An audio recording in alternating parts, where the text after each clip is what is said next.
Hello student, आज इस video में सरफेस केमिस्ट्री चैप्टर में डिस्पर्सन के विषय में स्टडी करेंगे। डिस्पर्सन क्या होता है, परिक्षेपण क्या है। तो डिस्पर्सन का मतलब परिक्षेपण होता है।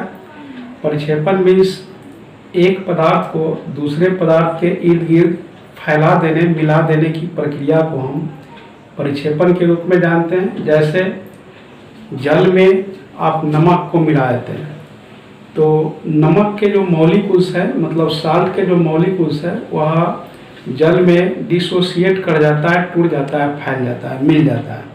तो मेरे कहने का मतलब है एक पदार्थ को दूसरे पदार्थ में मिलाने की प्रक्रिया या फैलाने की जो प्रक्रिया है उसी को हम डिस्पर्सन कहेंगे, परिक्षेपण कहेंगे। मतलब एक पदार्थ को दूसरे पदार्थ में मिक्स कर देना ही, मिला देना ही परिक्षेपण कहलाता है। और परिक्षेपण में दो चीज होता है, एक जिसमें मिलाया जाता है और दूसरा जिसको मिलाया जाता है। तो हम जिसमें, है ना, जिसमें हम किसी पदार्थ को मिलाते हैं, जैसे जल में नमक को मिलाते हैं तो ये जल जो होगा ये डिस्पर्सन मीडियम हो जाएगा और ये जो नमक होंगे उसको हम डिस्पर्स पार्टिकल कहेंगे।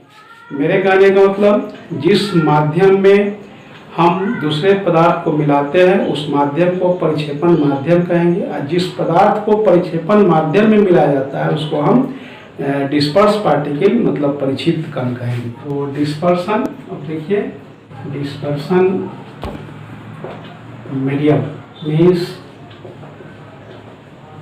परिक्षेपण माध्यम। परिक्षेपण माध्यम क्या है? तो जिस माध्यम में किसी दूसरे पदार्थ को मिलाया जाता है उसको हम डिस्पर्सन मीडियम, परिक्षेपण माध्यम कहेंगे। जैसे जल में आप नमक को मिलाते हैं तो जल को हम परिक्षेपण माध्यम कहेंगे। एक होता है डिस्पर्स पार्टिकल्स मीन्स परिक्षिप्त कण। परिक्षिप्त कण, परिक्षिप्त कण मतलब जिस पदार्थ को हम परिक्षेपण माध्यम में मिलाते हैं उस पदार्थ को हम परिक्षिप्त कण कहेंगे। सिंपली जैसे जल में नमक को मिलाते हैं तो यहाँ पर जल में नमक को मिलाने की प्रक्रिया परिक्षेपण कहलाएगा। और जल में नमक को मिलाते हैं इसलिए जल को परिक्षेपण माध्यम कहेंगे।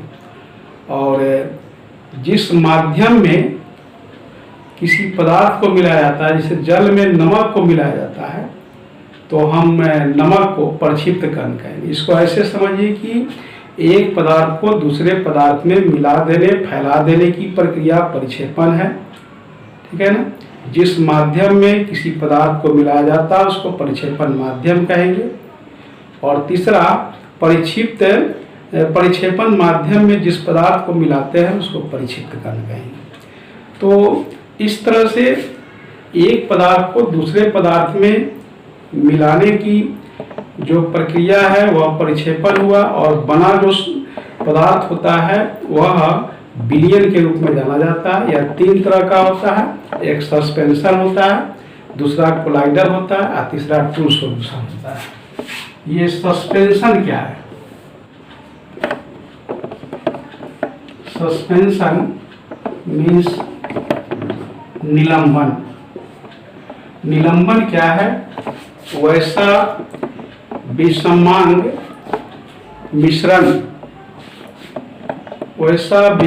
मिश्रण जिसमें परिक्षिप्त कणों का आकार 10⁻⁻5 सेंटीमीटर अथवा उससे अधिक हो तो हम उसको निलंबन सस्पेंशन कहते हैं, ठीक है ना। जैसे मेरे कहने का मतलब कि अगर किसी विलयन में परिक्षिप्त कणों का आकार 10⁻⁻5 सेंटीमीटर या उससे बड़ा हो तो उस विलयन को हम सस्पेंशन निलंबन के नाम से जानते हैं। ये निलंबन जो होता है ये अनस्टेबल होता है। इसमें आप अनस्टेबल मतलब अस्थायी होता है। इसमें आप परिक्षिप्त कणों को खुले आंखों से मतलब नग्न आंखों से, मेरे कहने मतलब बिना माइक्रोस्कोप के भी देख सकते हैं, खुले आंखों से देख सकते हैं। इसमें परिक्षिप्त कण को आप साधारण छन्ना पत्र से छान सकते हैं, क्योंकि परिक्षिप्त कण छन्ना पत्र से आर पार नहीं निकलते हैं। यह अस्थायी होता है, कुछ समय के लिए आप छोड़ दीजिएगा तो परिक्षिप्त कण परिक्षेपण माध्यम अलग अलग हो जाते हैं, ठीक है ना। तो ये निलंबन के जो है एडवांटेज है, निलंबन की विशेषता है। जैसे पानी में बालू को मिला दीजिए, बालू के कण को, है ना, ये स्मोक, ये क्या कहते हैं, स्मोक हुआ, ठीक है ना। उसके बाद जो है ये नदी का गंदा पानी है, ये सभी अनस्टेबल है, काफ़ी देर तक ये नहीं रहते, कुछ समय के बाद जो है से ये डिस्पर्स पार्टिकल डिस्पर्सन माध्यम से अलग हो जाते हैं। इसमें मतलब निलंबन में परिक्षिप्त कणों का आकार 10⁻⁻5 सेंटीमीटर अथवा बड़ा होता है। बड़ा कहने का मतलब 10⁻⁻4, -3, -2 ये हो गया। तो मेन पॉइंट इसमें ये है कि आपसे पूछा जाएगा MCQ क्वेश्चन में कि निलंबन में डिस्पर्स पार्टिकल का आकार क्या है, तो आप कहेंगे 10⁻⁻5 सेंटीमीटर अथवा उससे बड़ा होता है। इसके बाद है एक कोलाइडल। कोलाइडल क्या है? कोलाइडल भी आपका ये विषमान मिश्रण है। इसमें परिक्षिप्त कणों का आकार जो है 10⁻⁻5 सेंटीमीटर से 10⁻⁻7 सेंटीमीटर के बीच होता है। चाहे ये कहिए कि 10⁻⁻5 से 10⁻⁻7 सेंटीमीटर होता है। तो ऐसा विषमान विलयन जिसमें परिक्षिप्त कणों का आकार 10⁻⁻5 से 10⁻⁻7 सेंटीमीटर हो, उसको हम कोलाइडल कहते हैं। ये कोलाइडल जो होता है ये स्टेबल होता है, मतलब अस्थायी होता है।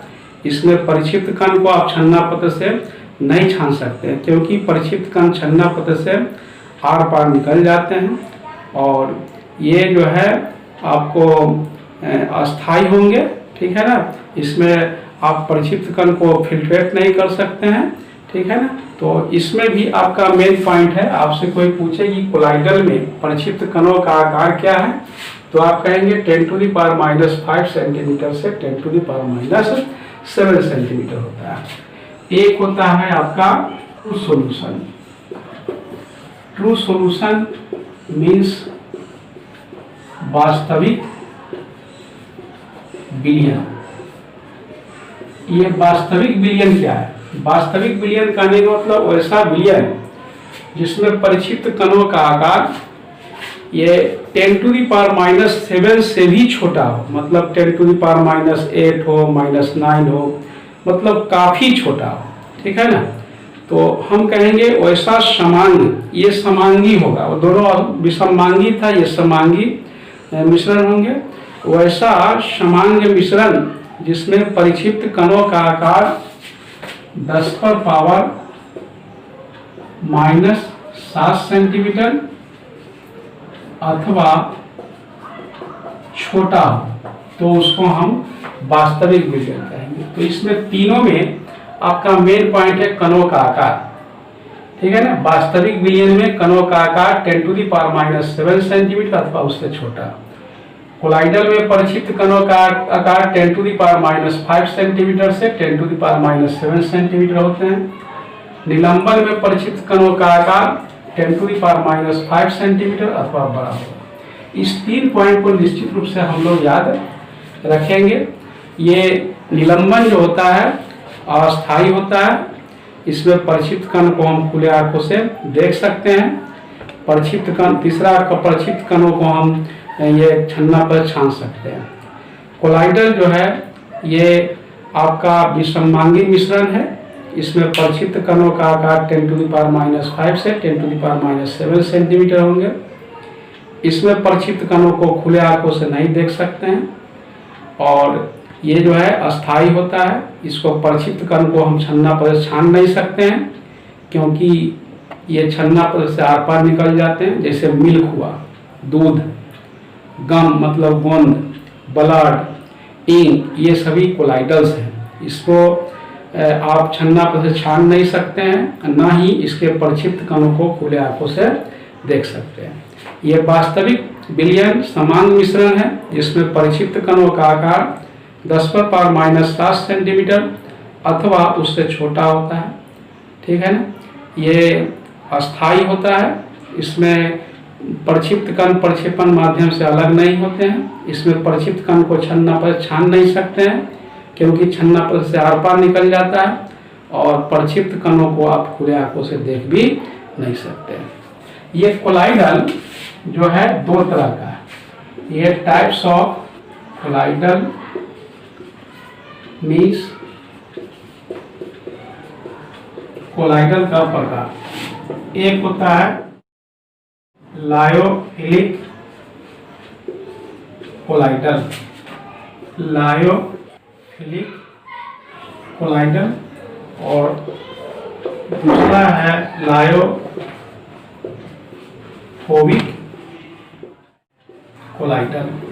लायोफोबिक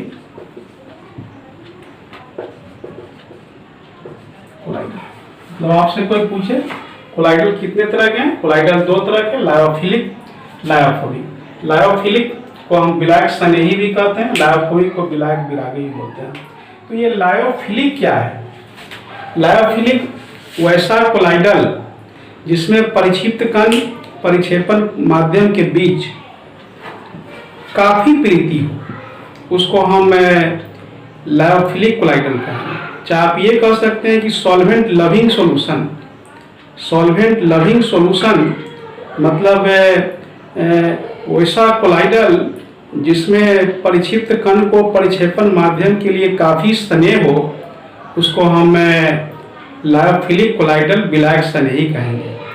मेरे कहने का मतलब वैसा कोलाइडल जिसमें परिक्षिप्त कण परिक्षेपण माध्यम के बीच काफ़ी प्रीति हो, एफिनिटी ज़्यादा हो, या कहीं कि सॉल्वेंट लविंग सॉल्यूशन हो, उसको लायोफिलिक कोलाइडल कहेंगे, विलायक स्नेही कोलाइडल कहेंगे। जैसे आपका स्टार्च है, ठीक है ना, ये आपका गम हुआ, ठीक है ना, ये सभी जो है आपको विलायक स्नेही है, लायोफिलिक कोलाइडल। ये आपको अस्थाई होते हैं, ठीक है ना, उत्कर्मणीय होता है। इसका स्कंदन प्रभाव जो है से उत्कर्मणीय होंगे, ठीक है ना, कोअगुलेशन इफेक्ट जो है से उत्कर्मणीय होंगे। ये आपको कलरफुल होंगे, ठीक है। लेकिन ये लायोफोबिक कोलाइडल जो है, इसमें परिक्षिप्त कण और परिक्षेपण माध्यम के बीच काफी प्रीति नहीं होता है। मतलब ऐसा कोलाइडल विलयन जिसमें परिक्षिप्त कण परिक्षेपण माध्यम के बीच प्रीति नहीं हो, उसको लायोफोबिक कोलाइडल कहा जाता है। इसको हम यह भी कह सकते हैं कि सॉल्वेंट हीटिंग सॉल्यूशन को, सॉल्वेंट हीटिंग मतलब सॉल्वेंट विलायक विलयन को हम लोग लायोफोबिक कोलाइडल कहेंगे। यह जो है से आपको अनुत्कर्मणीय होता है, ठीक है। ये रंगहीन होता है, अस्थायी होता है। इसका स्कंदन प्रभाव जो है से परिवर्तनशील नहीं होता है, अनुत्कर्मणीय होता है, ठीक है, जैसे सिल्वर सॉल्ट, गोल्ड सॉल्ट। तो इस वीडियो में इतना ही। नेक्स्ट वीडियो में हम कंटिन्यू करेंगे।